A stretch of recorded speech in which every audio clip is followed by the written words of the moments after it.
All right. Got your seatbelts on? All right, because you might need them. Okay, we are letting go to experience more acceptance, love, peace, and reduce stress and physical illness. That's going to show up later in the talk again. But we are still talking about this book, Letting Go. Okay? Letting go, the pathway of surrender. Just like what your song was saying. And for most of you, I think you have been following along with this series. And I'm not sure, it may end up showing up again next week, but I think I already have a title for next week's talk.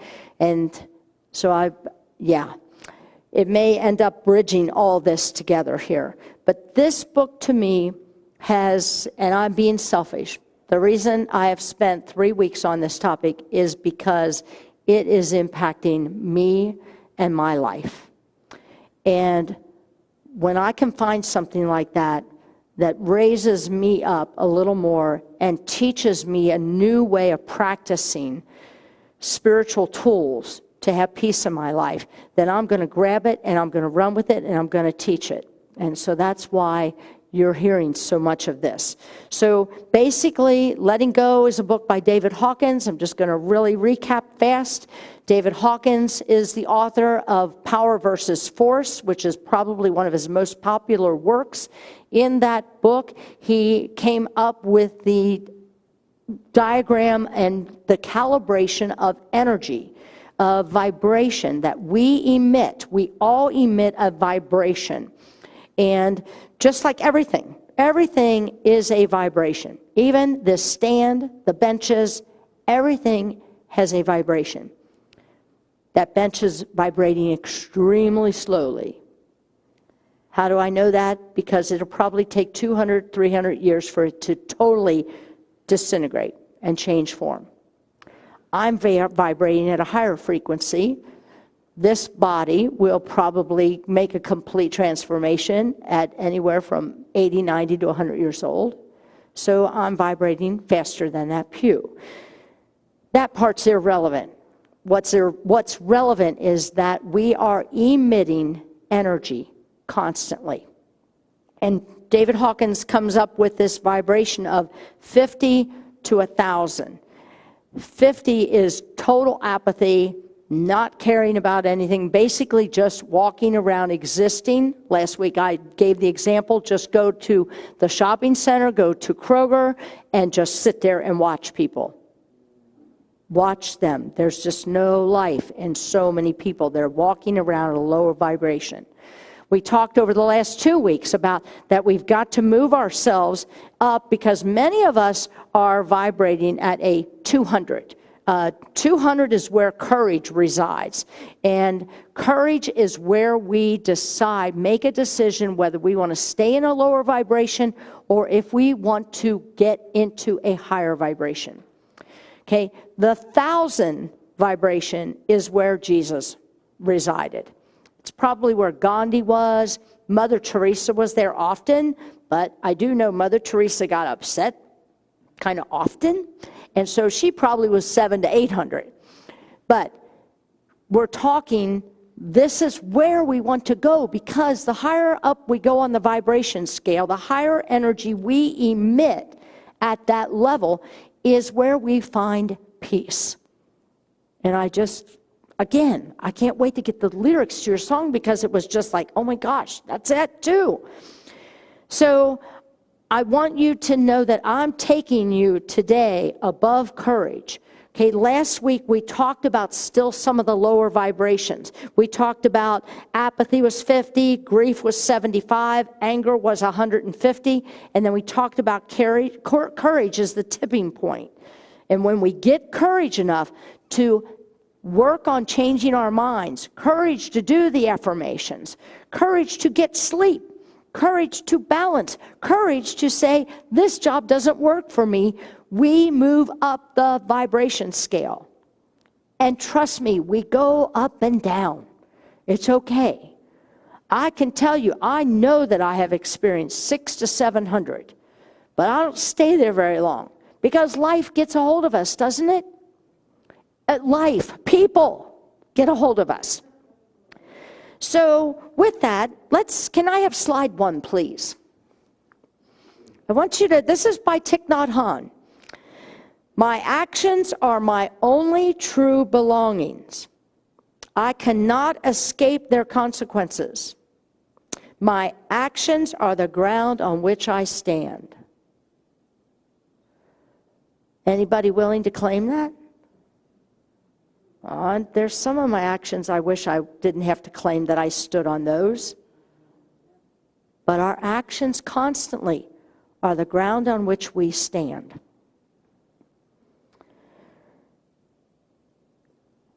We're moving today. We're going to move up to the vibrational scale to acceptance. Acceptance is at 350. And I'm going to talk a lot about acceptance, because when we can get to acceptance more and more in our life, again, as that song was saying, when we can live more from acceptance, then naturally more love's going to flow and more peace will be in your life. When you get there, you're at a 700. That's how fast you move. When you can get above courage, you will move faster. But I'll tell you, this acceptance piece is hard. Maybe it's just hard for me, but that's all I can talk from, is my experiences. Arthur Rubinstein says, there is no formula for success except perhaps an unconditional acceptance of life and what it brings. Success is unconditional acceptance of life and what it brings. And of course, there's going to be many life challenges, aren't there? Such as the death of someone we love, and it's not easy to embrace these challenges, is it? When we're suffering and we're wishing that these things would never happen. But if we start cultivating acceptance in our lives right now, we'll likely cope with future crises in a different way and view them from a different perspective. Now, I say this, and it's not easy. Deepak Chopra says that we might want things to be different in the future, but in the present moment, we need to accept things as they are. That's the way you can make your life flow more smoothly instead of roughly. I know this for fact. I'm not just reading you some really nice, foo-foo, feel-good words. I know this for fact in my own life. And I'm going to go back 40 years ago when I started learning some major blows in my life that I had to move to acceptance, or I was going to pack it in. I had to somehow accept what had been happening in my life. And then another horrific situation happened in my life. And I had to, again, forced to move into accepting this thing that I did not want to accept. And so life just kept giving me more practice. And any of you, think about your life. Life keeps giving us more practice on accepting and accepting and accepting. I want to go to a story about Jesus experiencing grief and how he responded to it. And, you know, I don't know if you realize, but John the Baptist, okay, he was not only the cousin of Jesus, but he was one of Jesus' best friends. Now, do many of you know how John the Baptist died? It was a horrific death, so let me just tell you. Okay, Jesus loses his friend and cousin, John the Baptist, who died a horrific death. John was arrested by King Herod because John was vocally disapproving of Herod's, what they call sin, of Herod's ill behavior. Let's just put it that way. This could be a soap opera, this story. Okay, King Herod divorces his current wife and marries his brother's wife. He also had ordered all of the male children 2 years and under to be killed. They were massacred. This guy was not good news.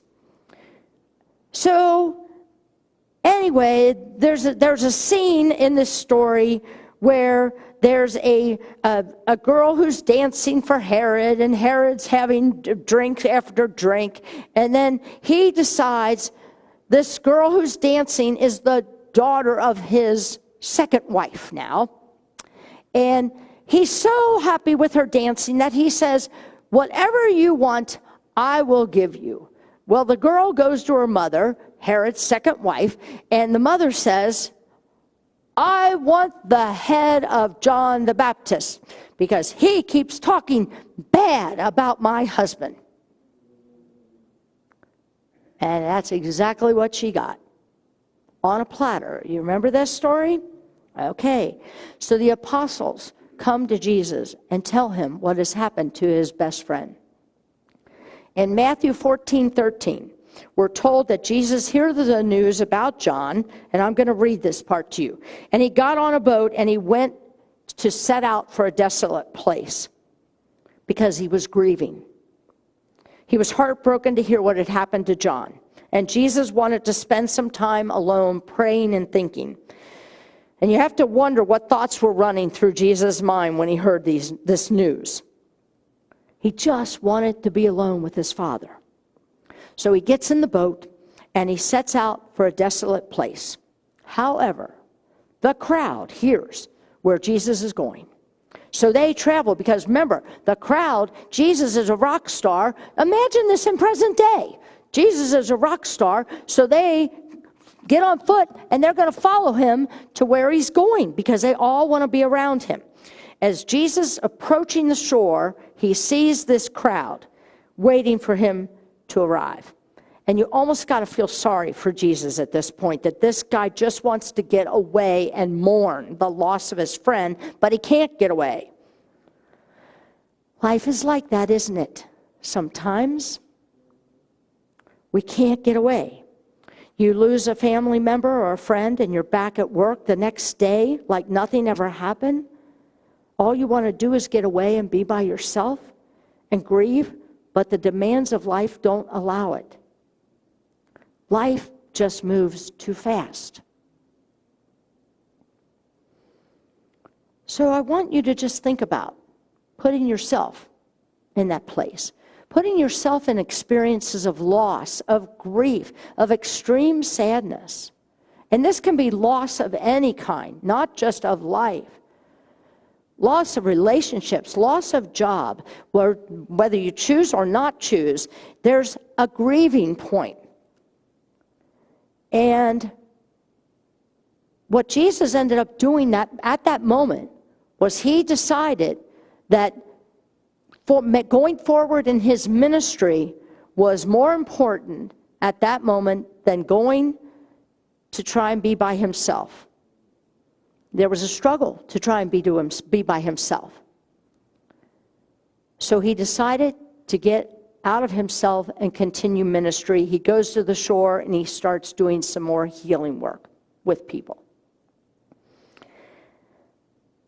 How do we take ourselves out of ourselves when we can't get our mojo going? When we're experiencing struggle and loss, frustration. How do we get ourselves out of ourselves? Well, the book of joy that we covered for 3 weeks, and this book of letting go is a roadmap to what we need to do in order to help ourselves. And in order to help ourselves, it's about giving of service to others. I can tell you what I experience here in the course of a week, every week, is I experience volunteers coming in here over and over and over, giving of their time and their talents to make this place look the way it does.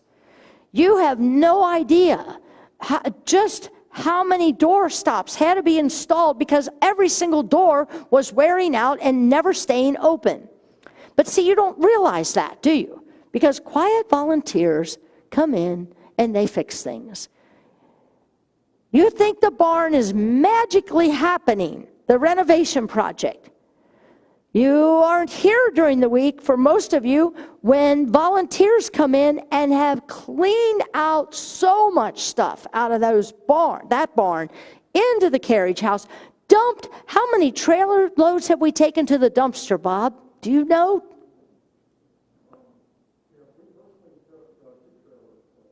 2 trailer loads so far. Another trailer load, right? So we're looking at least 3 of those. But why are these people volunteering? See, okay, we've got somebody who comes in and says to me, what can I do? I'm here to help. What can I do? There are quite a few people that come in during the week and say, what can I do? Angel, Nicole, you need anything? Do you need me to fold? Do you need me to make copies? Do you need me to make newcomer bags? Oh, how do you think those magically show up for newcomers? I could go on and on. The list is unending, and what I see is, I ask myself, why are they giving of their time when they could do so much other stuff? They could be on the golf course an extra day. They could be working at home on their own projects, but they're here. Why? Because they have found the secret to getting out of themselves and being of service to others and what it ends up bringing them. You have found that, I know, for yourselves. You've all done that in some way, shape, or form in the course of your life. And the more that you give of yourself, how does this work? I don't know, but it does. The more you give of yourself, the more you get. And can't say what you're going to get, but you're going to get something good because more good comes to you. Oh my goodness, I could go on for this one.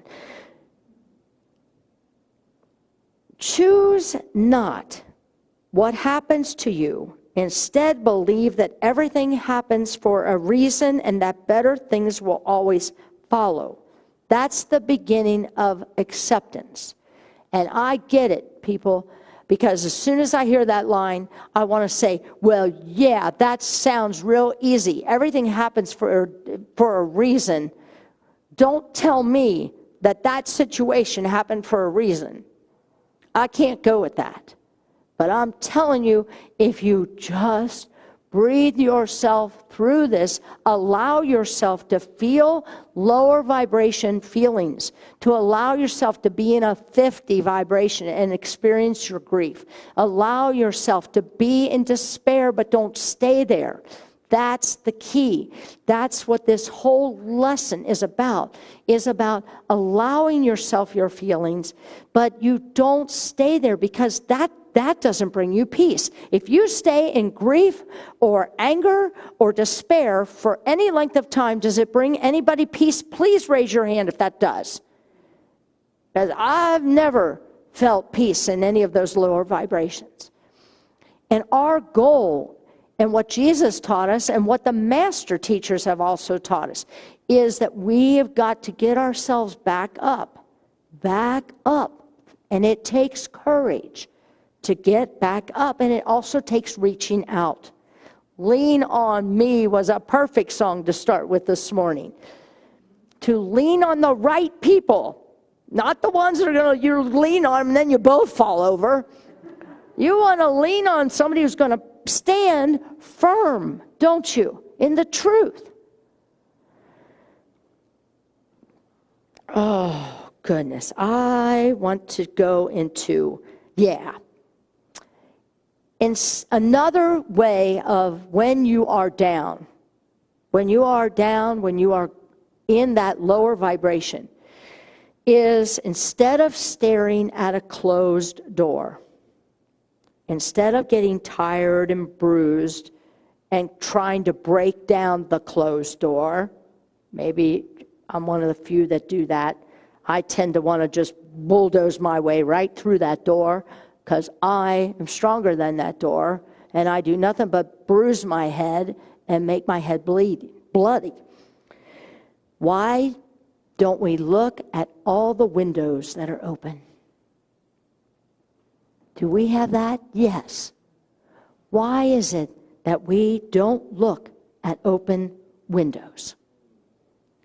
Because we keep looking at the closed door, don't we? We keep looking at that situation that we didn't want to happen, and we forget there's all these windows open. We have choices. We have choices. Think about this. Acceptance is the springboard to love. Love of yourself, love of others. And when you are in the vibration of love, guess what that springboards you to? Peace. Acceptance springboards you to love, which springboards you to peace. How? Let's show that next slide. Take a look at the one on the left. We can all relate to that, can't we? So how do we get out of that vibration? Look at the one on the right. I don't know if you can read it, but it's exercise. I think you can follow the pictures.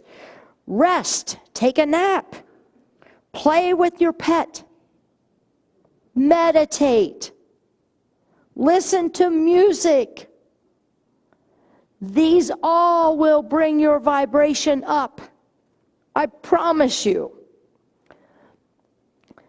I want to go to a story. I want to share. I want to briefly tell you a story about, and I got permission to share this. Most of you know Ron and Rhea Wills. Ron and Rhea are usually sitting over here, or they're sitting in the very back. Ron is highly, highly compromised with this COVID variant going on.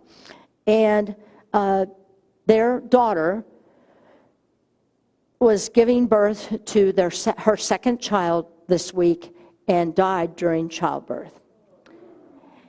And I'm witnessing with Ron and Rhea as they deal with this devastating news. They also have to deal with that they can't go and grieve with their son-in-law and their grandson because of the COVID variant and him being so compromised. And I watch them continue to go to despair and grief. And then they get themselves into acceptance. And then the next day I'll talk to them, and they might be here, but they keep working to stay in the acceptance realm. Because down here is just devastating. And they have no peace, and they can't sleep. If they can get themselves here, they can at least sleep. And they do it by trusting God, and they do it by reading and affirming the truth that they know. It's a powerful thing to witness. People right here, right now, in this moment, dealing with life.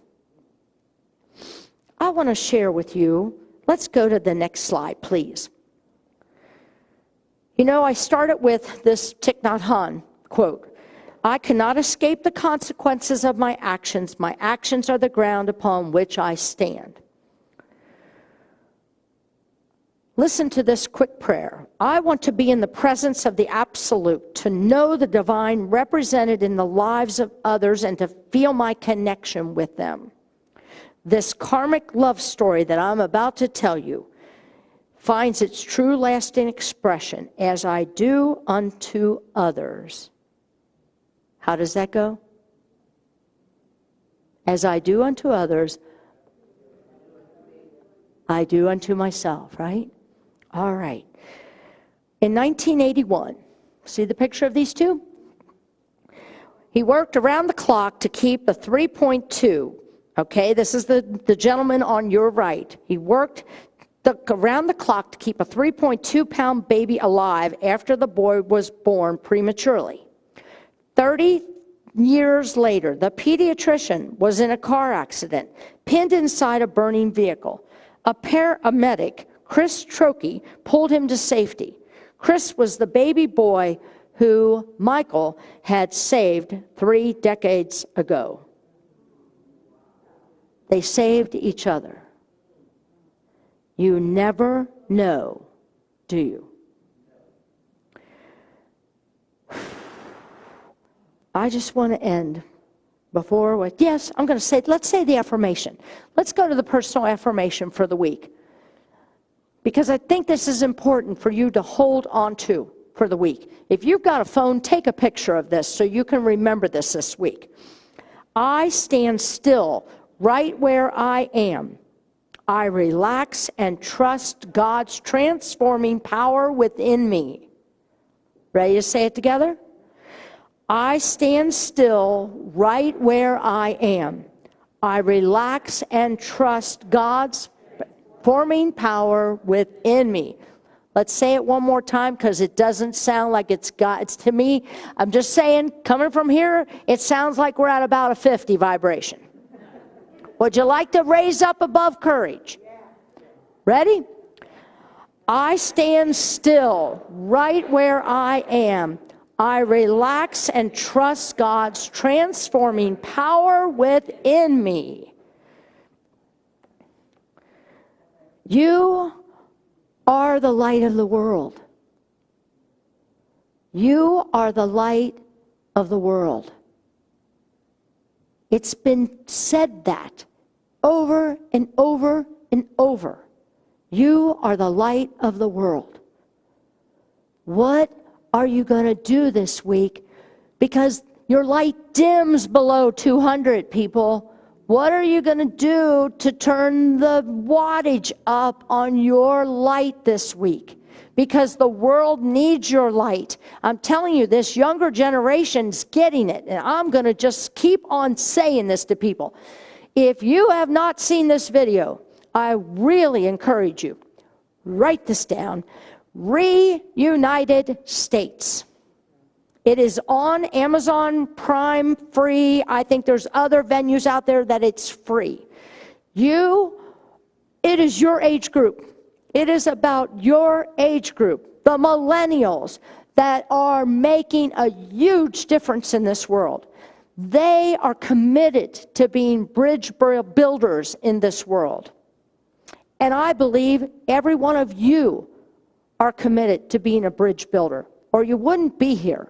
You wouldn't be in a Unity Church, because Unity Church is about changing your thoughts, the power of your thoughts, and making a difference in this world to raise people's vibration, to raise the love, to bring compassion. That's what Unity is about. And that's what you're going to hear week after week. So next week, stay tuned, because the title's going to be a Bridge Builder. That's all I got to say for today.